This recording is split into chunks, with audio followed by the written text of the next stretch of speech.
one of the big challenges we all face as we get older is transitioning from being a saver to being a spender. It can feel very unnatural to start spending money from the very accounts that we've worked hard to build up for this period in our life. But I can share with you, if you don't make that transition successfully, you're going to leave a lot of fun, a lot of adventures, and frankly, a lot of loving experiences on the table.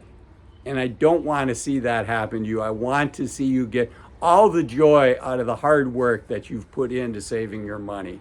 You know, there's a famous book called Atomic Habits, which teaches people how to build habits. And we almost need a book that's like the anti-atomic habits. It's the book on how to break habits. So this video is going to share my thoughts on some things you can do to break the old habits that got you to where you are today, that were great, but are not going to serve you in the next chapter of your life. And the first one is to have a plan, to have a financial plan. It's hard to have confidence and spend your money freely without feeling guilty, without feeling like, oh, I'm putting my financial future at risk. It's hard to give yourself that permission and that freedom if you don't have a plan, if you don't know how much you can spend and not put your plan at risk, right? People without a plan, people either tend to spend too little money or they tend to spend too much money because they just don't know. Don't let that be you. You've worked a long time. You've put in a lot of effort. You've sacrificed. It's worthwhile to work with a professional to come up with a plan and say, how much can I spend? And to have confidence with that. And that confidence gives you the freedom to start spending some of that money. So that's the very first one. And again, I think it's worthwhile to pay somebody to help you with that. Okay, the next one is don't compare. And what I mean by don't compare is not don't compare with the Joneses, don't compare with your neighbors, although that's a healthy thing to avoid as well. But when you're spending $1,000, just as an example, don't say, well, instead of spending this $1,000, that's an airplane ticket to Europe. Don't compare it to other things.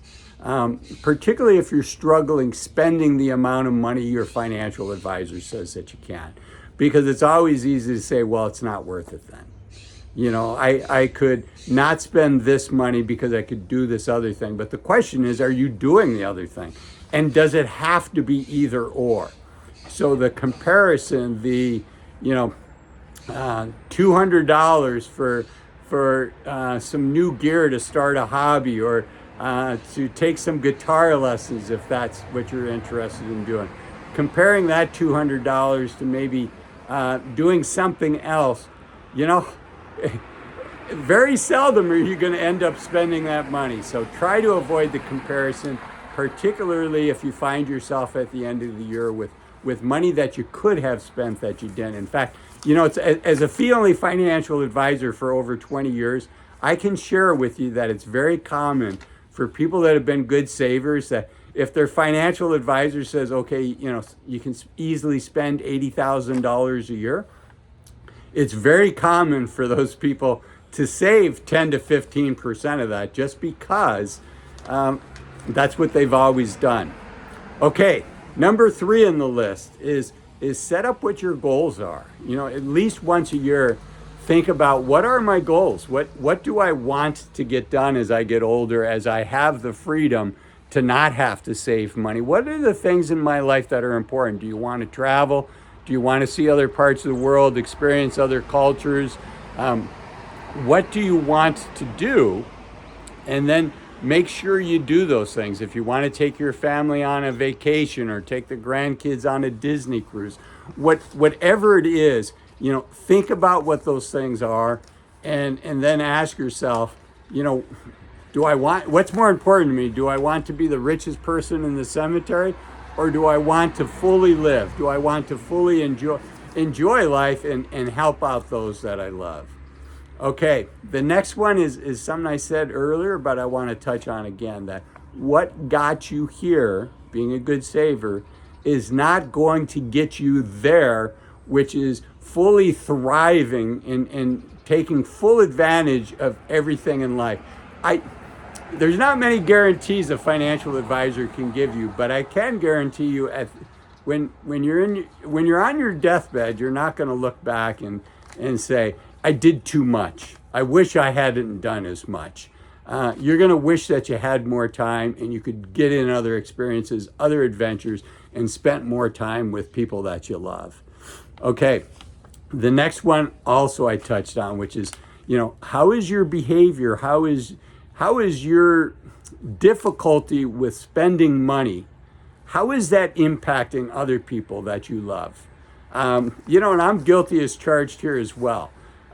My wife and my kids will sometimes say, hey, let's do this. Yes, I know it's expensive, but let's do this. This would be a fun thing to do as a family.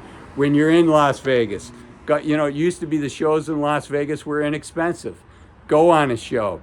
When you're in a new town, take I forget what the duck vehicle is called, where it goes into the water. It seems like almost every town has one of those where they give you the tour of the town and then come up with a reason they got to drive this bus into the water and it's amphibious.